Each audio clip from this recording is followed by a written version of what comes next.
Okay, if these two pieces of energy combine this week, we could be looking at a winter storm. Right now, I think the chances of that are pretty low. I want to show you why. So if you're looking at the model runs, they're all out there. Everyone can see what's going on.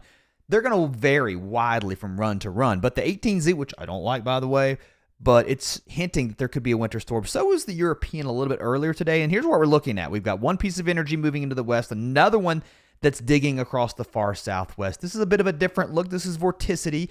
It shows spin in the atmosphere. It also helps you see where these pieces of energy are, also where the upper level flow is. When these two combine, look how they're getting close here across Texas, and then boom, right there, you start to see them phase together. If that happens, my friends, I think that's what the GFS is picking up on, some type of area of low pressure getting deep across Texas. This type of setup would put snow into Oklahoma, West Oklahoma, the Panhandle, up into Kansas, northern parts of Missouri, possibly Chicago, up into Michigan. Yep, this is a blowtorch for the East Coast. This is not going to be your snowstorm, but that's an interesting look. That shows you how fast we can go from, not really doing anything to something. And I think the atmosphere is just at a point where it's so close to happening. The European from this afternoon didn't show as much. This is the one that came out this evening. You've got the same setup, one piece of energy back here. Here's the other one across Texas. What happens, though, it kind of outruns that second piece, although they do combine. So that just means not as cold across Oklahoma and Kansas and Missouri for snow as the trough and the other second piece of energy. I guess if you want to call this one actually, and this one two. But that first piece of energy holds back and doesn't really get going here with the snow until it gets towards the Great Lakes. Here's a reason I'm not jumping on board with this. First of all, run to run, you see some significant differences.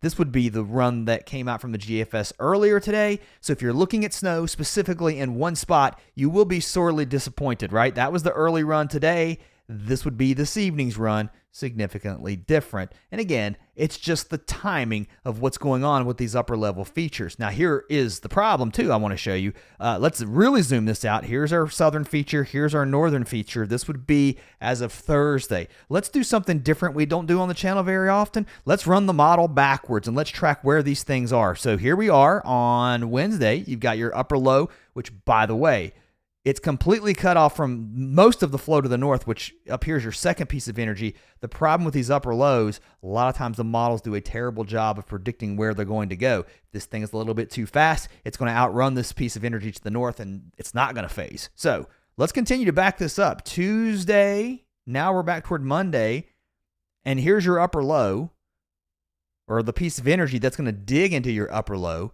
It's not even on the coast yet. Right? It's not even, you're getting some troughing getting sampled here, and your second piece of energy is still well back here to the south of Alaska. So you can kind of see how these moving parts have to come together, and if they do just right, you might get a storm. The ensemble guidance all over the place. When we start to see some alignment here, I start to pay attention. One member has some snow. I have to look hard. I don't see one here. Okay, there's a few on here, maybe, but it doesn't look like the operational run. When you look at the blended model data, which I think does a better job, there are some hints. That's all you're getting at this point. So when you look online, you see these types of runs get put out there, and you think, oh, the snow came. It was there yesterday. It wasn't. I can tell you from a forecasting standpoint, it's not there yet. But this is worth watching. An unusual update. This is not the forecast where we talk about all the storms across the country. We're just talking about this potential one coming up this week. What happens after this? Who knows? Because at this point, think about where I showed you all that energy that's out in the Pacific, how far it has to go. Where are the players going to be 7, 8, 9, 10 days from now? We shall see. Track this with me. I'll be following it all week, I promise. New data comes out tomorrow. Fresh data and then some analysis right here on the channel. Thanks for subscribing, guys. See you next time.